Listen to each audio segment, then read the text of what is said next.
আওয়ামী লীগের বিরুদ্ধে সে নির্বাচন করেছে, এটা কি তার অপরাধ? এটা তো তার অপরাধ না। সে শেখ হাসিনা, আনোয়ার আলী শেখ হাসিনা নির্বাচনের পরে সে কুষ্টিয়ায় একদম ওপেন মানববন্ধন হয়েছে, হাজার হাজার লাখ লাখ লোক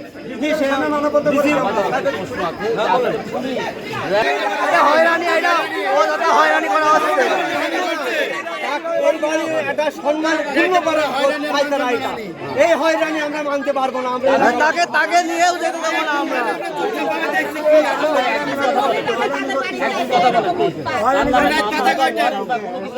আমরা সেটা নাই, এবং প্রশাসনের কেউ আমাদের বলছে না যে এই অপরাধে এই কারণে আমরা এই বাড়িটাকে নিয়ে বাড়িতে